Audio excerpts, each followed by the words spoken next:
저는 31살 여자이고 작년 가을에 결혼해서 아직 1년도 결혼 생활을 못 채웠어요. 행복하기만 해도 모자란 신혼생활인데 큰 고민이 하나 있어서 사연을 올려봅니다. 저는 집에서 외동딸로 자랐습니다. 당연히 부모님의 사랑을 한몸에 받으며 자랐고 그래서 그런지 특별하게 성격이 모나다거나 큰 구김살 없이 컸다고 생각해요. 항상 제 주변에 친구들도 많이 있었습니다. 솔직히 말해서 제 성격이 그다지 착하고 배려심 많은 타입은 아니었지만 대학교 졸업하고 회사 생활하면서 주변 사람들이 제 성격으로 문제 삼는 경우는 한 번도 없었다고 생각해요. 그런데 요즘에는 자꾸 제가 잘못된 사람인 것처럼 느껴져요. 그런 생각을 갖게 만드는 건 바로 남편과 시댁 사람들 때문입니다.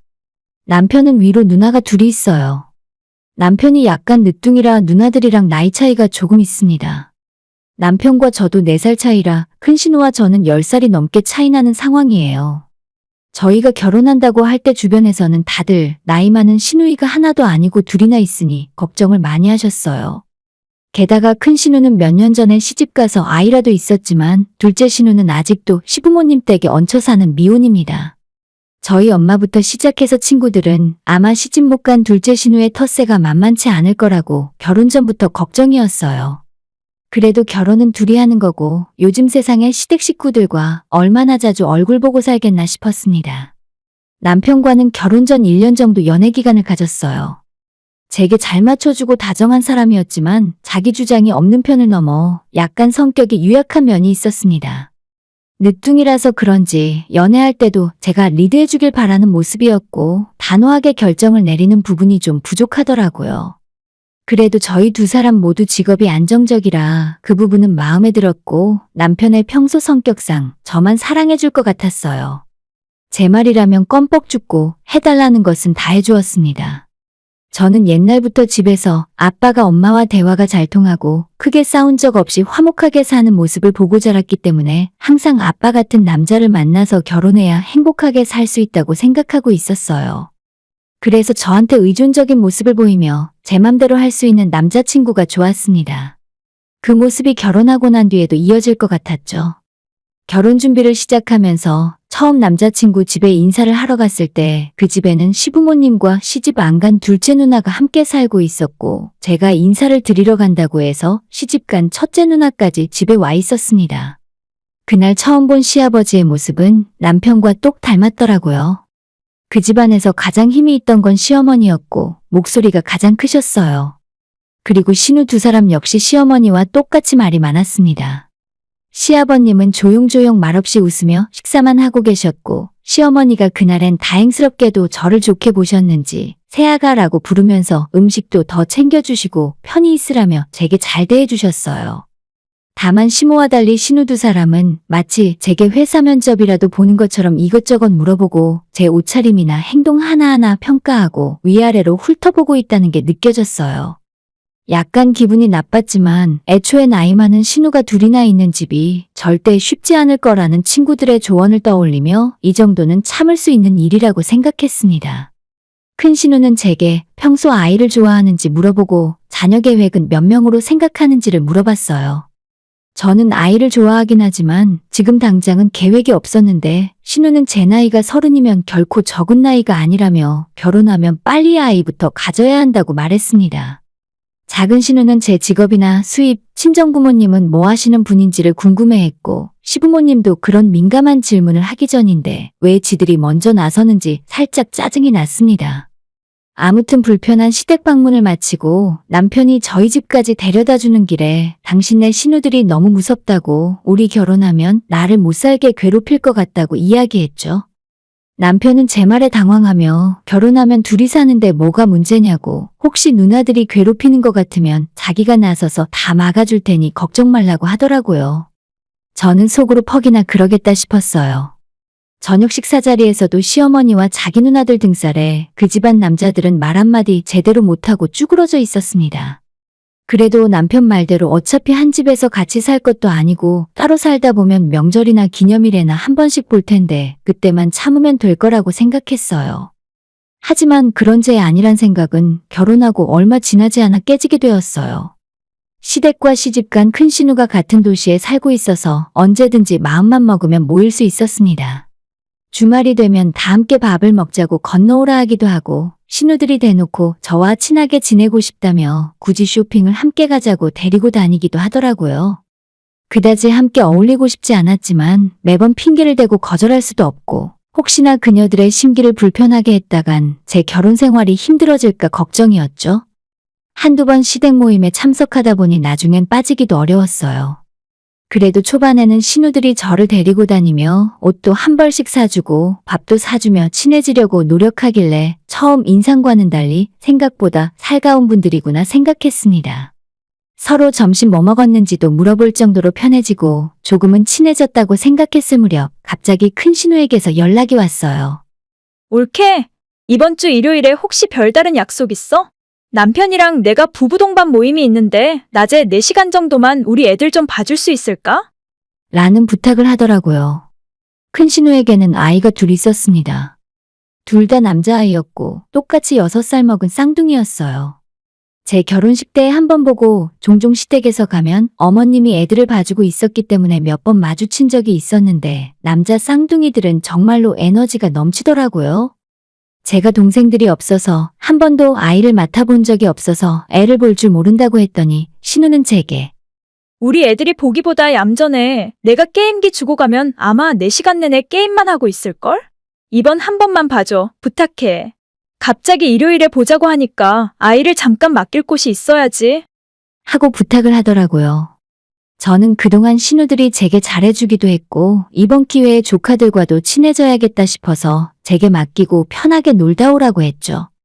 그리고 며칠 후 일요일 오전이 되자 신우가 조카들 둘을 데리고 커다란 가방 하나를 들고 왔습니다.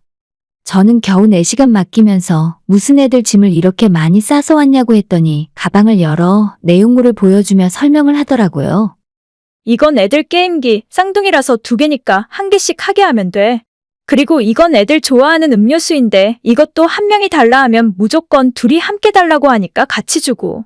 그리고 이건 애들 간식이고 이건 애들 가장 좋아하는 장난감이고 그리고 이건 애들 갈아입을 옷이야. 애들 갈아입을 옷이라니. 그때까지만 해도 그게 무슨 소리인가 싶었습니다. 겨우 4시간 정도 있을 건데 갈아입을 옷은 왜 필요한가 물었더니 신우는 제게 곧 알게 될 거라며 잘 부탁한다는 말을 남기고 가버렸어요. 쌍둥이 조카들은 처음으로 저희 집에 와서 신기한 듯 이것저것 구경을 하기 시작하더라고요. 남편은 자기는 원래 아이들 별로 안 좋아한다며 애들과 간단하게 인사만 하고 안방으로 들어가 버렸습니다. 아이들과 저만 덩그러니 남아서 뭐 해야 할까 생각하다가 게임기를 좋아한다는 말이 생각나서 가방에서 게임기를 꺼내 하나씩 주니 얌전히 앉아서 게임만 하고 있더라고요. 이런 식이라면 4시간은 아무 일 없이 금방 가겠다고 생각했어요. 그래도 우리 집에 온 손님인데 과일이라도 먹여야 하나 싶은 마음에 냉장고에 있던 딸기를 씻어서 가져다 주었습니다. 조카들은 옆에서 게임을 하고 있었고 저는 소파에 앉아 TV를 보고 있었어요. 한참 조용하다 싶었는데 애들이 웃는 소리가 들려서 돌아보니 이미 아이들 입과 손이며 옷에 빨간 딸기물이 한가득 묻어있는 게 아니겠어요? 먹기 좋게 꼭지도 닫다고 포크까지 내주었는데 손으로 먹고 옷에 문질렀는지 여기저기 빨간 과일물이 들어 끈적끈적 아주 난리였습니다.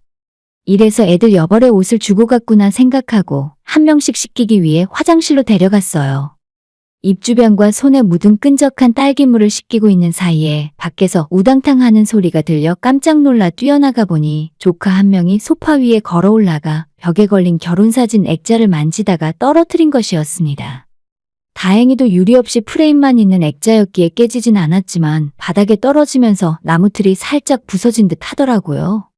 조카가 다치진 않아서 다행이긴 한데 큰 소리에 놀랐는지 울기 시작했습니다.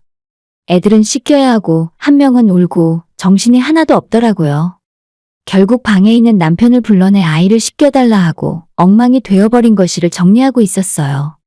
제가 정리하는 사이 남편이 두 아이들을 대충 씻기고 나왔는데 어떻게 씻긴 건지는 몰라도 옷이 싹 다 젖어서 나왔습니다. 부랴부랴 옷을 갈아입히고 났더니 이번에는 두 아이들이 거실을 이리저리 뛰어다니고 소파에서 구르고 난리를 피우기 시작했어요. 말려도 소용없고 한 명을 잡아두면 다른 한 명이 뛰고 도망가고 이제 6살짜리 애들인데 힘은 또 어찌나 센지 제가 감당할 수 없더라고요. 남편에게 당신 조카들이니까 나와서 도와달라 했더니 남편은 남편대로 아이들 보는 건 힘들다며 툴툴거리고 나중에는 애들한테 소리 지르고 짜증을 내고 있었습니다. 급기야 얼마 지나지 않아 울리기까지 하고 정신이 쏙 빠져나가더라고요. 한 명은 울고 한 명은 뛰고 구르고 처음 30분 정도 조용한 이후로는 나머지 시간 동안 제 혼을 다 빼놨습니다. 제가 육아에 대해 너무 모르기도 했고 아이들에게 어떻게 맞춰야 하는지 전혀 모르겠더라고요. 다행인지 신우는 정확히 4시간 만에 애들을 데리러 집으로 돌아왔고 애 봐줘서 너무 고맙다는 말과 함께 아이들을 데려갔습니다. 저는 그날 아이들을 보내고 오후 내내 알아누웠어요. 난생 처음으로 해보는 육아였는데 남자 쌍둥이들은 너무나도 힘에 부치더라고요. 매일 아이들을 보고 있는 신우가 새삼 대단하게 느껴졌습니다. 그렇게 한 번으로 끝날 일이었으면 다행인데 얼마 지나지 않아 또 다른 이유로 아이들을 부탁했어요. 그날은 평일 저녁이었는데 하루 종일 일하고 퇴근하고 집에 와서 3시간 동안 아이들을 보며 정말 영혼까지 탈탈 털리는 느낌이었습니다. 신우는 제가 한번 아이를 봐주기 시작하자 너무 편했던 건지 수시로 부탁을 했어요. 주말에 가끔은 한 번은 봐줄 수도 있는데 평일 저녁에 아이를 보고 나면 다음날 출근해서 일할 때 지장을 줄 정도로 너무 힘들더라고요. 이젠 좀 그만 데려왔으면 하는데 일주일에 2번이나 3번씩 아이들을 맡기고 갈 때도 있어 제 생활은 점점 엉망이 되었습니다. 오늘 부부끼리 심야 영화 좀 보고 오려고 애들 10시 넘으면 일찍 재워줘. 그러면 안 되는 줄 알면서도 나중에는 아무 죄 없는 아이들까지 미워지기 시작했어요. 차마 나이 차이도 많이 나는 신우에게 직접 이야기할 수가 없어 남편에게 말했습니다.